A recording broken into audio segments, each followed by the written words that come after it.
Now, Jesuit priest Father Albert Alejo welcomed the arrest of former President Rodrigo Duterte, saying that the families of EJK victims have long been waiting for this. Gretchen Ho has the report. Father Albert Alejo was in shock Tuesday morning as he woke up to news he did not expect. When I opened my cell phone at 6 a.m. here in Vienna, I was pleasantly surprised, but I was not able to capture immediately my own emotion. So I've been expecting this. I've been praying for this. Now it's happening. It's kind of still surprising. Ibang matagal mo hinihintay, matagal mo pinagtrabahuan, pero nung dumating, medyo magugulat ka pa rin. Alejo is one of the priests who was vocal during the Duterte administration, speaking out against the war on drugs, advocating for human rights, and serving as a voice for the victims of extrajudicial killings. Nakausap niyo na po ba sila lately? Siyempre, mas malayo ako eh. May mga text-text lang. Ano medyo po ingit sabi? niya ako doon sa mga malapit doon. Pero siyempre, merong mga chat groups. Oo. Na mangyak-ngyak. Sinasabi, Father, naiyak ako sa mga nangyari. Sana tuloy-tuloy na to. He also admitted on Morning Matters that he took care of some ICC witnesses, including whistleblowers Edgar Matobato and Arturo Las Cañas, hitmen from the Davao Death Squad. Pwede namang aminin, dumating sa kamay ko na. So, Father, pakialagaan mo muna to.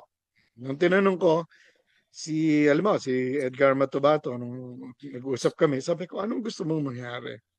Sabi niya, Father, dami kong kasalanan, dami kong napatay, at kasalanan ko yon. At handa akong parusahan ninyo, ibitay nyo ako, isilya electrica nyo ako, i-firing squad, dahil talaga namang marami akong napatay.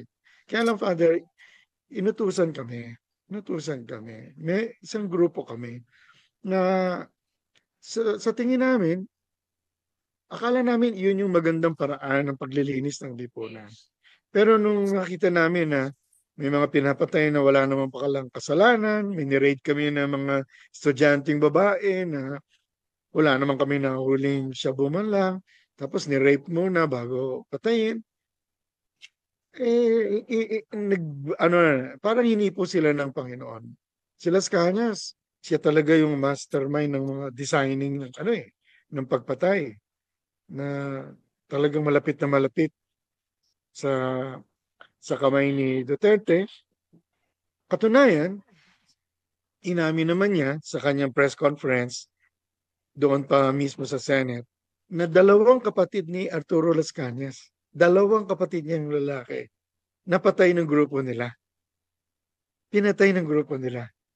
Kasama siya, sabi niya, out of his own blind loyalty to Rodrigo Duterte nung mayor pa siya. Kaya kung bakit niya gagawin yun at ba't niya aminin kung hindi totoo yun, no?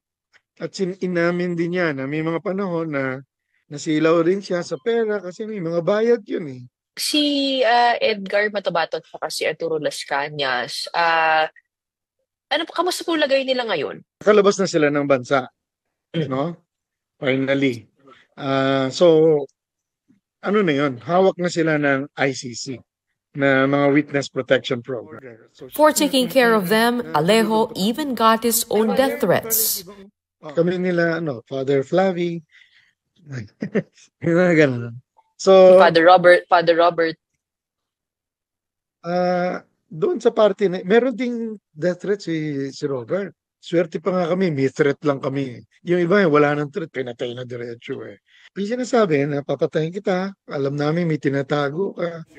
When asked how confident he is over the buildup of the case against former President Rodrigo Duterte at the International Criminal Court, Father Albert says there's a rich collection of evidence from the first 7 months of the Duterte administration.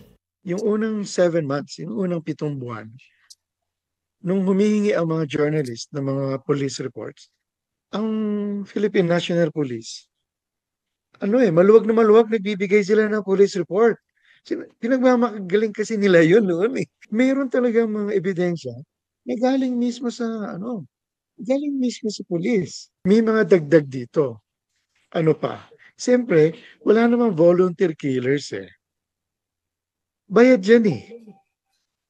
So, kailangan mo i-trace yung money, money flow. Meron ding nakuhang mga materials tungkol dyan.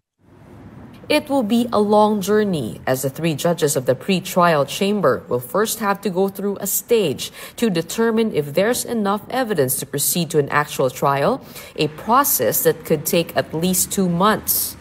The fact that we reach this point is already a sign of hope. Okay? Ngayon, ang masisiguro natin ay tama ang mga proseso niyan at magiging patas ang pagdidebate dyan. Hindi katulad ng ginawa nilang pagpatay na hindi man lang umabot sa paghahabla. In time for the Lenten season, Father Albert had a message for the Filipino Catholic faithful. Harapin natin yung katotohanan na hindi isang tao lang may kasalanan dito. Isang buong lipunan na pumalakpak. Yung mga kamay na may dugo sa ating mga kamay, mga palakpak pa sa mga pagpatay.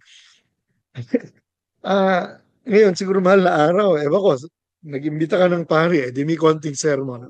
Mahal na araw, kailangan natin isang pambansang pagdagok sa dibdib. Pambansang mea culpa. Walang pinabayaan natin ito eh. Maghugas ng kamay at maghugas ng puso.